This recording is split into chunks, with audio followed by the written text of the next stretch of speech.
What is going on, guys? I am the FD Guru, bringing to you guys a Friday NBA edition of my DFS podcast. We have 6 games on the main slate tonight. We already have some pretty noteworthy injury news with Devin Booker and Doncic being ruled out for tonight. A couple of questionable tags. Wembanyama also got ruled out, so some big names on this 6-game slate that we'll try to take advantage of. Give this video a like and make sure you are subscribed. I'm going to give you guys 5 plays that I like using FanDuel salaries. Things always, differ a little bit on DraftKings, but 1 play for each position, and hopefully these picks help you out. It's a new month. We're getting into the weekend. Excited for that. I'll be doing my Week 13 NFL video with free Guru credits, most likely on Saturday tomorrow. So be looking for that come Saturday. We're going to do a recap of last night. Only had 1 out of the 3 FanDuel lineups cash in. All 3 lineups produced, scoring over 315 on all of them, but it was a high-scoring slate. The hybrid lineup was the team that cashed all contests on the left side here, 372 points. The Timberwolves, they all, produced. Nickeil Alexander-Walker was needed. I didn't have him on the cash lineup, had him on the hybrid and GBP. You were basically cooked if you didn't have him. You dropped 53.5 at a $4,600 or $4,400 salary. I was dead wrong on Kyle Anderson. I thought he was going to see a lot of run off the bench with no Anthony Edwards, but Troy Brown Jr. Started, didn't do much, but he played way more minutes. I think Anderson only played like 18 minutes. He was pretty low owned, and I had him on all lineups, so that was a fuck up out of me. I will take that on the chin. You can't hit them all. I thought he was going to be a good play. I thought he was going to see a lot of extra run. That ended up sinking us a lot on every lineup, but Trae Young absolutely cooked, had him on a ton of stuff. Moses Moody was a pretty decent cheap guy starting in place of Anthony Wiggins. And then Gordon Hayward was a great high-owned smash play against the Nets. And, tournament plays, I didn't really, I took some risks. You have to. Zach Collins was popular. He didn't do much. Spencer Dinwiddie had been showing a lot of upside lately. That was the game of the night. The Hornets and Nets scored a ton of points back and forth.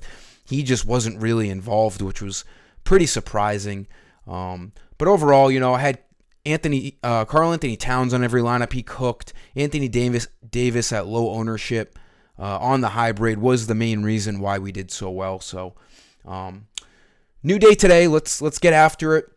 Again, with no Doncic, we're going to want to lock Kyrie Irving in, every lineup. And I hate using the word lock because nothing is a sure thing, but we want to get a lot of exposure to him is what I should say. 8,300 against the Grizzlies. This is just the best play, definitely the best spend up of the slate. Even if Doncic was healthy, 8,300 is a good price on Irving. He's going to play 32 to 35 minutes. He averages over 40 fantasy points a game. He needs 41 tonight to hit value. He certainly has a 50 to 60 fantasy point ceiling tonight with Luka off the court. The big news here is Tim Hardaway is questionable. And at 4,800, if he's playing, he's going to be, right next to Kyrie as being the best value play on this slate with no Luka. He has a good chance of starting, and if he comes off the bench, he'll be playing a ton of minutes. And then if he's out, we're going to have to look at guys like, Josh Green and Jaden Hardy, and, could get really ugly from there on out. But as of right now, Kyrie Irving is the play no matter what. We're going to want to keep an eye out on Tim Hardaway for sure. I do these videos in the early afternoon. So, there's always some questionable tags that are going into lock. We have Joel Embiid is questionable with an illness. That's actually, as much as I hate on Embiid, that's a real questionable tag. He missed shoot around. He missed the last game with an illness, so he's clearly still not feeling that well. He's probably going to do everything he can to get on the court against the Celtics. But I truly have no idea about Embiid. And, in his past history, he does not like confirming his availability until like 20, 15 minutes before the game. So there's a real chance we don't even know what he's doing come 7 o'clock Eastern lock. So that's going to be a big question mark. You definitely want to keep your eyes peeled on that 76ers injury report. But Kyrie at point guard, he can also play shooting guard on FanDuel too. Always a big plus. Shooting guard, we're going to go into the other injury news. We're taking advantage of Luka. We should take advantage of Devin Booker being out too. Now, Kevin Durant, you could always spend up on him when Bradley Beal and Booker are both out. He's $10,200, so his price isn't that cheap. But he's going to see a ton of usage, and he could easily be a 50-point guy tonight. But I like Eric Gordon as a value play. He should be the second offensive guy behind KD tonight. He's going to be starting maybe at point guard, depending on what they do with their lineup. They might put KD at power forward or small forward and Bates Diop at the 4, with Nurkic at the 5, and then, Grayson Allen at shooting guard. We also have Goodwin as well coming off the bench, and he could be a sneaky good GPP play. He had been playing a good amount of minutes anyways, 20-plus minutes a game when Bradley Beal's not on the court. So now that Devin Booker's out, he could play extended minutes, anywhere from 25 to 30 minutes. And, at $4,700, all he needs is 23 fantasy points to hit value. He's a pretty solid fantasy guy when he does get playing time. So that could be a cheap value guy that we end up targeting later on. But I like Eric Gordon at shooting guard. He's definitely safer. He's $300 more than Grayson Allen. He's going to have the ball in his hands a little bit more because he can handle it. He can pass. Grayson Allen really more of a shooter. So it's a little bit harder for Allen to get there. I think Gordon is a good play. He needs 26 fantasy points to hit value. He's averaging 25 on the year. And obviously, with 2 out of the 3 studs on the Suns being out, that's just going to open up a lot of extra usage. Gordon's looking pretty good at shooting guard. Small forward, we're going to go back to Franz Wagner, and for good reason. He's been cooking. The Magic have the same exact matchup they had last game at home against the Wizards, where Franz really cooked. He's going to play low 30s in minutes, and he's been well over a fantasy point per minute guy as of late. He needs 37, 38 fantasy points to hit value. He's been, getting right around that mark. 43 plus fantasy points in the last 2 games. And again, he was in my video a couple of days ago when they had the same matchup, and so was Banchero. And, Banchero had one of the worst games of the season. It happens.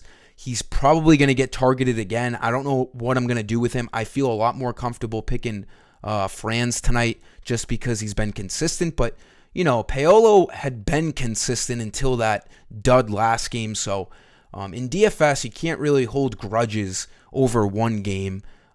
It was a tough game for him. He should, pan out well tonight, chances are, and that's all you can do when you pick lineups. But I'm going to pick Franz. He's $100 cheaper. He's been a little bit more consistent. He's a good cash game play, considering that he really gets, 30-plus fantasy points every single game, and he's only been getting better as the season has gone on, and they'll be without Markelle Fultz once again. So, obviously extra usage, and then one more Magic guy to talk about. Cole Anthony cooked off the bench last game, and he could do it again tonight. He just doesn't play, now that his price is almost $7K, he doesn't play a lot.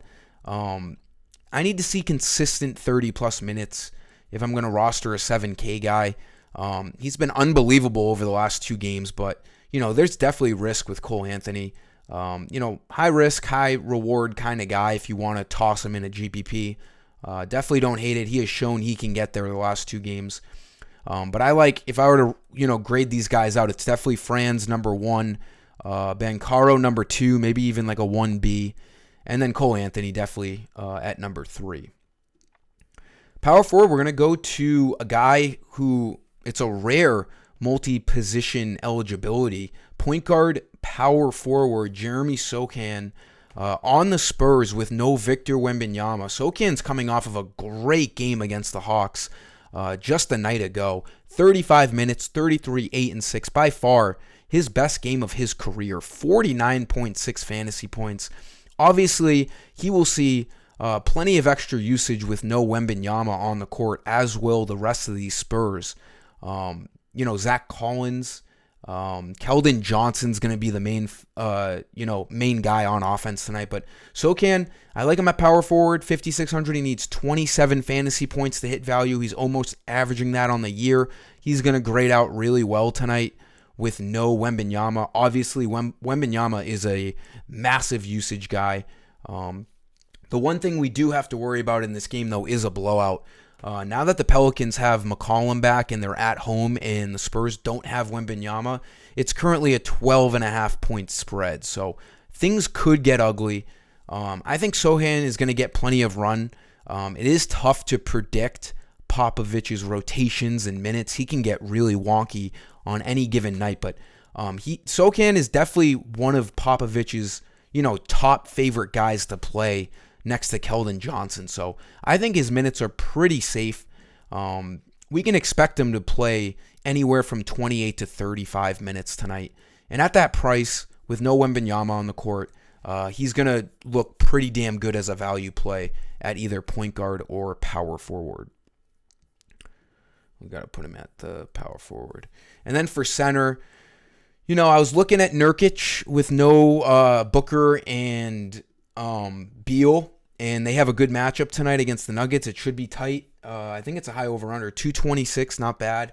It's a 2-point spread, so it should be competitive.